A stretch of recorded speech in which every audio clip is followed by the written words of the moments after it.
Passage narration direct to indirect and indirect to direct.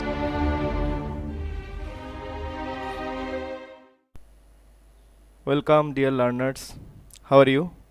I think all of you are fine by the grace of Almighty. I am Shubhashish Das, back again with another video class, and our today's subject is English second paper, and the topic is passage narration, direct to indirect speech and indirect to direct speech. In my first 3 videos on narration, in first 2 videos I discussed about the basic rules of narration, and in the third video I discussed a passage narration from direct to indirect speech. In this video I will try to cover up 2 passages and their rules. One is from direct to indirect and the other is from indirect to direct speech. Okay, let's start. Passage narration, direct to indirect. First, read certain notes to be remembered. First one, reading the whole question. অর্থাৎ আমরা যখন passage narration করব আমরা শুরুতেই পুরো প্রশ্নটি পড়ে নিব, পুরো প্যাসেজটি পড়ে নিব। Identifying reporting and reported clause, এরপরে আমরা প্রত্যেকটি সেন্টেন্সেরই রিপোর্টেড ক্লজ কোনটা, রিপোর্টিং ক্লজ কোনটা চিনে নিব, এবং যদি কোনো সেন্টেন্সে রিপোর্টিং ক্লজ না থাকে সেই ক্ষেত্রে রিপোর্টিং ক্লজ কী হতে পারে সেটা আমরা অনুমান করে নিতে হবে। Next, recognising speaker and listener. আমরা জানি প্রত্যেকটি ডাইরেক্ট স্পিচের অর্থাৎ রিপোর্টেড ক্লজেরই একজন স্পিকার এবং লিসেনার থাকবে, তো কোনটা স্পিকার কোনটা লিসেনার আমরা সেটাকে চিনে নিতে হবে। One or more speeches from same speaker, অর্থাৎ একই স্পিকার একই বক্তার একটি বাক্য রয়েছে নাকি পরপর একাধিক বাক্য রয়েছে সেটা আমাদেরকে খেয়াল করতে হবে।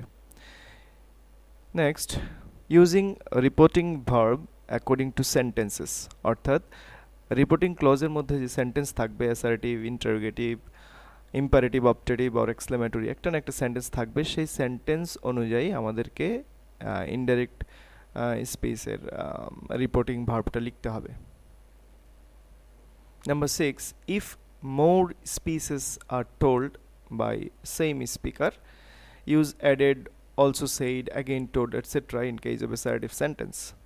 যদি আমাদের রিপোর্টেড ক্লজটি অ্যাসার্টিভ সেন্টেন্স হয় সেই ক্ষেত্রে একাধিক অ্যাসার্টিভ সেন্টেন্সের বেলায় আমাদেরকে রিপোর্টিং ভার্ব লিখতে হবে, added, also, said, again told এরকম, অথবা ইন্টারোগেটিভ সেন্টেন্স হলে আমাদেরকে অ্যাগেইন আস্কড, এভাবে আমরা লিখতে থাকব। Next, number 7, every reported sentence must have a finite verb, that is sentences of direct speech should be in full form. আমরা ইনডাইরেক্ট স্পিচে ডাইরেক্ট টু ইনডাইরেক্ট করার সময় আমরা ডাইরেক্ট স্পিচে কখনো কখনো খেয়াল করব যে শর্ট ফর্মের সেন্টেন্স দেয়া আছে, সেই সেন্টেন্সগুলোকে অবশ্যই ইনডাইরেক্ট করার সময় ফুল ফর্মে লিখতে হবে, অর্থাৎ একটি ফিনিট ভার্ব অবশ্যই থাকতে হবে। ওকে, আমরা এবার একটা এক্সারসাইজে যাই। Examples of changing speech. Let us read the question first. Why are you putting the food in your pocket, sir? Why don't you eat? Asked the nobleman. I am doing the right thing. My dress deserves these rich dishes, replied Sheikh Shadi. I am sorry, I don't understand what you mean to say, said the nobleman. তাহলে এই প্যাসেজটা পড়ে আমরা বুঝতে পারছি এর একটি কথোপকথন nobleman এবং শেখ সাদির মধ্যে।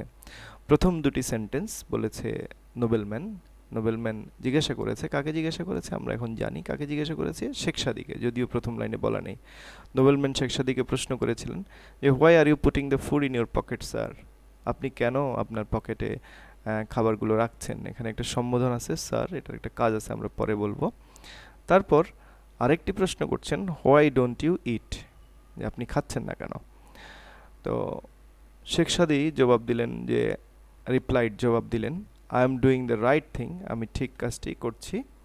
মাই dress deserves this rich dishes, আমার এই পোশাক খাবারগুলো ডিজার্ভ করে, আমি করি না।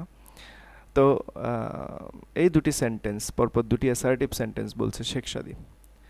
নোবেলম্যান আবার বলছে আই এম সরি, আমি দুঃখিত, I don't understand what you mean to say, আমি দুঃখিত, আপনি কি বোঝাতে চাচ্ছেন আমি বুঝতে পারছি না। তাহলে প্রত্যেকেই দেখতে পাচ্ছি দুটি দুটি করে বাক্য বলছে। প্রথমে নোবেলম্যান, আমরা অ্যান্সার লিখতে যাব। তো আমরা যখন দেখব কোনো সেন্টেন্সে স্যার আছে, এটাকে সম্বোধন ধরলে আমরা অ্যাড্রেসিং অ্যাজ স্যার বলতে পারি, আবার আমরা স্যারের পরিবর্তে রেসপেক্টফুলি, পোলাইটলি ইত্যাদি আমরা লিখতে পারি। তো এই সেন্টেন্সের স্পিকার আগেই বলেছি, স্পিকার নোবেলম্যান এবং লিসেনার হলো শেখ সাদী। এখানে লিসেনার দেয়া নেই, আমরা তা দেখতে পাচ্ছি। তাহলে আমরা এই আক্সডকে পরিবর্তন করব। আমি কি লিখছি দেখাচ্ছি। দ্য নোবেলম্যান স্যারের পরিবর্তে রেসপেক্টফুলি আক্সড Sheikh Sadi. The nobleman respectfully আক্সড শেখ সাদী। আমরা এখানে আক্সড আমাদের জন্য দেয়াই আছে, যদি না দেয়া থাকতো তারপরেও আমরা এখানে আক্সড লিখতে হতো, কারণ এটি একটি ইন্টারোগেটিভ সেন্টেন্স। ইন্টারোগেটিভ সেন্টেন্সে রিপোর্টিং ভার্ব আক্সড বসে, আমরা লিখলাম। এরপর আমরা কনজাংশন লেখার পালা। আমরা এখানে দেখতে পাচ্ছি কনজাংশন হোয়াই ডব্লিউএস হিসেবে আছে। ডব্লিউএস যদি থাকে তাহলে আমাদের বাড়তি কোনো কনজাংশন যুক্ত করতে হবে না, ডব্লিউএসটি কনজাংশন হিসেবে ব্যবহৃত হবে। সো এখানে হোয়াই বসে যাবে, হোয়াই। এরপর সাবজেক্ট, সাবজেক্ট হিসেবে এখানে রয়েছে ইউ। ইউ ইউ মানে হলো সেকেন্ড পারসন। আমরা জানি সেকেন্ড পারসন মানে বোঝানো হয় লিসেনারকে। এখানে লিসেনার শেখ সাদী, সেই জন্য আমরা শেখ সাদীর প্রোনাউন লিখব হি। কিন্তু দুটি নোবেলম্যান অ্যান্ড শেখ সাদী দুজনেই পুরুষ, দুজনেরই প্রোনাউন হি, তাই বোঝানোর জন্য, আমরা স্পষ্ট করে বোঝানোর জন্য এখানে ব্র্যাকেটে এস দিয়ে দিব শেখ সাদী বোঝানোর জন্য। এরপরে আসবে ভার্বের পালা। ভার্ব হিসেবে এখানে আছে আর এবং পুটিং। আর putting present continuous tense. Present continuous tense থাকলে হয় পাস্ট কন্টিনিউয়াস, তাই আমরা এখানে লিখেছি ওয়াজ পুটিং। ওকে, নেক্সট আছে the food in his pocket. এখানে বসে যাবে দ্য ফুড, বসে যাবে, ইন হিজ পরিবর্তন হবে। হিজ আছে, এখানে ইউর আছে।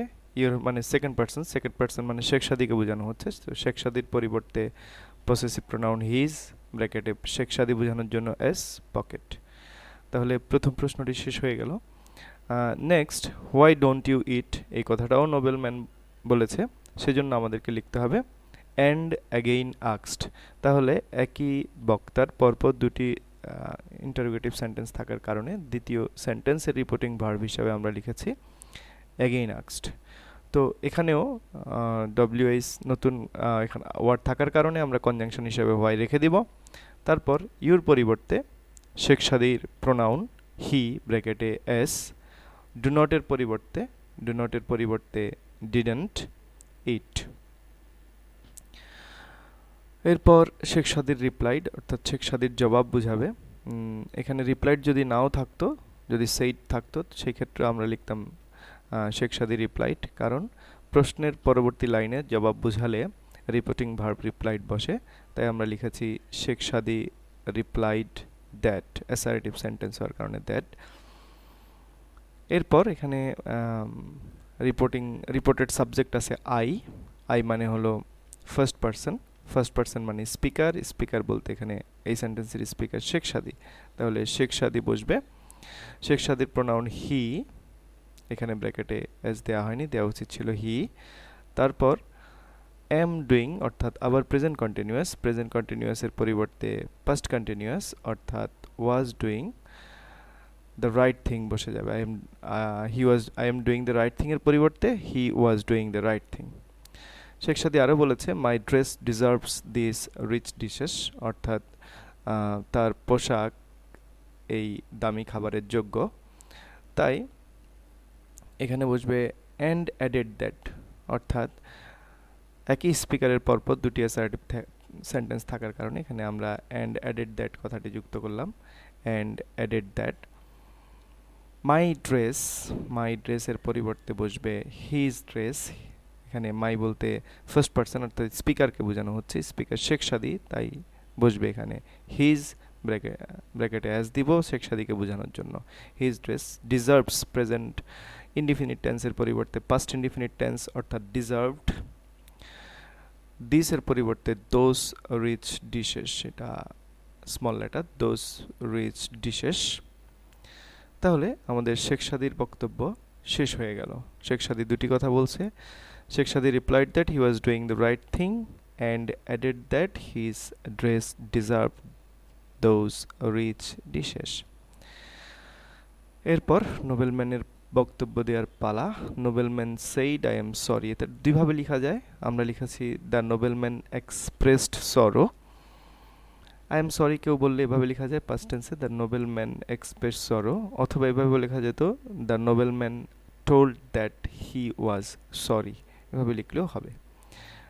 এরপর নোবেলম্যান আবার বলেছে I don't understand what you mean to সে।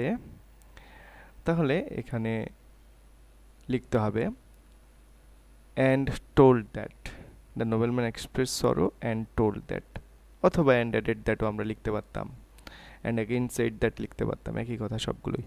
আচ্ছা, তারপরে আছে আই ডোন্ট। আই বলতে এখানে বোঝানো হচ্ছে স্পিকারকে। এই সেন্টেন্সে স্পিকার নোবেলম্যান, নোবেলম্যানের জন্য প্রোনাউন হি, ব্র্যাকেটে নোবেলম্যান বোঝানোর জন্য অ্যান, ডু নটের পরিবর্তে ডিডেন্ট। তারপর আন্ডারস্ট্যান্ড থেকে যাবে, কারণ আমরা জানি ডু নট, ডিডেন্ট এগুলোর পরে ভার্বের প্রেজেন্ট ফর্ম বসে। তাহলে আন্ডারস্ট্যান্ড এটা পরিবর্তন হয়নি, আন্ডারস্ট্যান্ড ছিল, আন্ডারস্ট্যান্ড বসে গেছে। হোয়াট বসে যাবে, কিন্তু ইউ পরিবর্তন হবে। ইউ বলতে সেকেন্ড পারসন। এই সেন্টেন্সের স্পিকার যদি নোবেলম্যান হয়, এই সেন্টেন্সের লিসেনার হলো শেখ সাদি, তাই এখানে হি ব্র্যাকেটে এস। মিনের পাস্ট ফর্ম, মিন বুঝানো, মিনের past form meant to say. Okay, আশা করি সবাই বুঝতে পেরেছ। আমি আবার পড়ে দিচ্ছি। The nobleman respectfully asked Sheikh Sadi why he was putting the food in his pocket and again asked why he didn't eat. এখানে উল্লেখ্য যে স্যারের পরিবর্তে আমরা রেসপেক্টফুলি লিখেছি, আর এখানে আস্কড রিপোর্টিং ভার্ব, প্রশ্নবোধক বোঝানোর কারণে এখানে দেয়া আছে, তারপরে আমরা দেয়া না থাকলেও এখানে আমরা আস্কড লিখতাম। এখানে আমরা কোনো নতুন কনজাংশন বসাইনি, হোয়াইট আমরা রেখে দিয়েছি, কারণ এখানে ডব্লিউএস ওয়ার্ড সেন্টেন্সের শুরুতে ছিল। যদি না থাকতো তাহলে আমরা ইফ লিখতাম। প্রেজেন্ট কন্টিনিউয়াস থাকলে পাস্ট কন্টিনিউয়াস, এবং ইন্টারোগেটিভ সেন্টেন্স পরপর দুটি হলে আমরা অ্যাগেইন আস্কড লিখে থাকি, তো এখানে তাই লিখেছি। তারপর শেখ সাদি রিপ্লাইড, প্রশ্নের পরবর্তী লাইনে আমরা রিপ্লাইড লিখি জবাব বুঝাইলে, এখানে ছিল, না থাকলেও আমরা তাই লিখতাম। অ্যাসার্টিভ সেন্টেন্স হওয়ার কারণে কনজাংশন এখানে দ্যাট বসেছে। তারপর আরেকটা উল্লেখ করার বিষয়, অ্যাসার্টিভ সেন্টেন্স পরপর দুটি হওয়ার কারণে এখানে অ্যান্ড অ্যাডেড দ্যাট বসেছে। তারপর দ্য নোবেলম্যান এক্সপ্রেস সরো, এটা আই এম সরির পরিবর্তে আমরা এভাবে এক্সপ্রেস সরো লিখতে পারি, অথবা আমরা ইচ্ছে করলে the nobleman told that he was সরিও লিখতে পারতাম। এখানে and told, and again said, and added একটা লিখলেই হবে। ডু নটের পরিবর্তে didn't understand what he meant to say, to এর পরে ভার্বের পরিবর্তন হয়নি। তাহলে এটা শেষ হয়ে গেল। তারপরেও আমরা দেখি যে বিশেষ করে উল্লেখযোগ্য লিখেছি। স্যারের পরিবর্তে আমরা রেসপেক্টফুলি, পোলাইটলি অথবা অ্যাড্রেসিংয়ে স্যার লিখতে পারি। তারপর সেইডের পরিবর্তে ইন্টারোগেটিভ হলে আস্কড, রিপ্লাইড, প্রশ্নের পরবর্তী লাইনে জবাব বুঝাইলে, একই বক্তা পরপর বললে অ্যাডেড অথবা টোল্ড আমরা লিখতে পারি। তারপর যদি কোনো সেন্টেন্সে সরি থাকে, সরির পরিবর্তে এক্সপ্রেস সরো লিখতে পারি, এবং দিজ এর পরিবর্তে বসবে দোজ। তাহলে আমাদের একটা direct to indirect passage narration করা হয়ে গেল। এবার আমরা যাব ইনডাইরেক্ট টু ডাইরেক্টে। Passage narration indirect to direct. Certain notes to be remembered, কিছু নোটস আগের ডাইরেক্ট টু ইনডাইরেক্টের সাথে মিলবে, কিন্তু কিছু নতুন কথা আমাদেরকে জানতে হবে। First, reading whole question. এখানেও আমরা প্রথমেই পুরো প্রশ্নটা পড়ে নিব। Identifying reporting and reported clause, একইভাবে আমাদেরকে রিপোর্টিং ক্লজ এবং রিপোর্টেড ক্লজেসগুলো আমাদেরকে চিহ্নিত করে নিতে হবে প্যাসেজটি পড়ে। Next, recognising speaker and listener, এটাও গুরুত্বপূর্ণ, কোন বক্তব্যটি কে দিচ্ছে। যখন আমরা রিপোর্টিং এবং রিপোর্টেড ক্লজ চিনে যাব, তখন স্পিকার এবং লিসেনার চেনাও আমাদের জন্য সহজ হয়ে যাবে।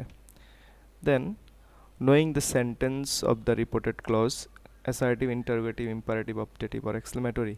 অর্থাৎ আমাদের যে রিপোর্টেড ক্লজটি হবে, অর্থাৎ যেই ক্লজটিকে আমরা কোটেশনের ভিতরে রাখবো, সেই ক্লজটি কোন সেন্টেন্স সেটা চিহ্নিত করে নিতে হবে। কনজাংশন এবং রিপোর্টিং ভার্ব দেখলে সেটা বোঝা যাবে যে সেন্টেন্সটি অ্যাসার্টিভ, ইন্টারোগেটিভ নাকি ইম্পারেটিভ, অপটেটিভ বা exclamatory. Next, using inverted comma, quotation mark instead of conjunction. আমরা যখন কনজাংশন উঠিয়ে দিব তার পরিবর্তে আমরা ইনভার্টেড কমা, কমা কোটেশন এগুলো আমরা ইউজ করব। তারপর if more speeches are told by same speaker, write them in one quotation. অর্থাৎ আমরা যখন দেখতে পাবো একই বক্তার পরপর একাধিক বক্তব্য রয়েছে, একটা, দুইটা, তিনটা বক্তব্য রয়েছে, তখন আমরা সেই বক্তব্যগুলোকে একটি কোটেশনের ভিতরে আমরা লিখতে পারবো।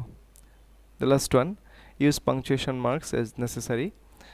অর্থাৎ আমরা অবশ্যই ইনডাইরেক্ট টু ডাইরেক্ট করার সময় কোটেশনের ভিতরে সেন্টেন্সগুলোতে অবশ্যই প্রয়োজন অনুযায়ী ফুল স্টপ, কমা, প্রশ্নবোধক, এক্সক্লেমেটরি সাইন, ইন্টারোগেটিভ সাইন আমরা সব কিছুই প্রয়োজন অনুযায়ী ব্যবহার করতে হবে। So let us do one, changing speech indirect to direct. প্রথমে আমরা একটা প্রশ্ন পড়ে নিই। I asked the lady guest faintly if she was still hungry.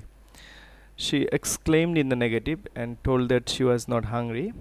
She added that I saw she didn't eat luncheon. She added more that she had a cup of coffee in the morning and then dinner, but she never ate more than one thing for luncheon. She also added that she was speaking for me. I exclaimed that I saw. So আমরা দেখতে পাচ্ছি এই প্যাসেজটি হচ্ছে I and lady গেস্টের মধ্যে। আমি lady গেস্টকে খুব মৃদুভাবে প্রশ্ন করেছিলাম সে কি তখনও ক্ষুধার্ত ছিল।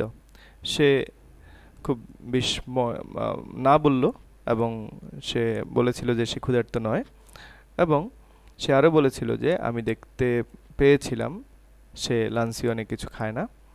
সি অ্যাডেড মোর দ্যাট, সে আরও যুক্ত করেছিল যে সে সকালবেলা এক কাপ কফি খায়, তারপরে ডিনার, কিন্তু লাঞ্চিয়নে সে একটার বেশি কিছু খায় না। তিনি আরও বলেছিলেন যে she was speaking for me, তিনি আমার জন্য বলছিলেন। আই এক্সক্লেইম দ্যাট আই স, আমি বিস্ময়ে প্রকাশ করে বলেছিলাম যে হ্যাঁ আমি দেখতে পেয়েছিলাম। তাহলে প্রথম লাইনটি আমি লেডি গেস্টকে জিজ্ঞাসা করেছিলাম। আমরা যদি আনসার লিখতে যাই আমরা প্রথমে খেয়াল করব যে এখানে আস্কড আছে এবং এখানে ইফ আছে, সেই কারণে আমাদের রিপোর্টেড ক্লজটি হবে ইন্টারোগেটিভ সেন্টেন্স। তাহলে আমরা লিখব I faintly said to the lady guest. এখানে অ্যাডভার্বটা থেকে যাবে ফেইন্টলি, আই ফেইন্টলি, আস্কডের পরিবর্তে সেড টু, আর এখানে লিসেনার হিসেবে দ্য লেডি গেস্ট। কমা বসবে, কোটেশন শুরু হবে, ইফ উঠে যাবে, তারপর যেহেতু ইন্টারোগেটিভ সেন্টেন্স অক্সিলারি ভার্ব আসবে। এখানে আছে ওয়াজ অর্থাৎ past indefinite tense, past indefinite টেন্সের পরিবর্তে হবে প্রেজেন্ট ইনডিফিনিট টেন্স অর্থাৎ এম ইজ আর। কিন্তু এখানে যেহেতু শি আছে, শি মানে লেডি গেস্টকে বোঝানো হচ্ছে। লেডি গেস্ট এই সেন্টেন্সের লিসেনার, লিসেনারের পরিবর্তে বসবে ইউ, তাইলে এখানে ইউর সাথে বসে আর, তাইলে আর ইউ স্টিল হাংরি বসে যাবে অপরিবর্তিত হয়ে। যেহেতু এটা ইন্টারোগেটিভ সেন্টেন্স সেহেতু ইন্টারোগেটিভ সাইন বসবে। তাহলে আমরা আগে লিখলাম রিপোর্টিং ক্লজ, তারপরে লিখলাম রিপোর্টেড ক্লজ এবং সেটা লিখলাম কোটেশনের ভিতরে।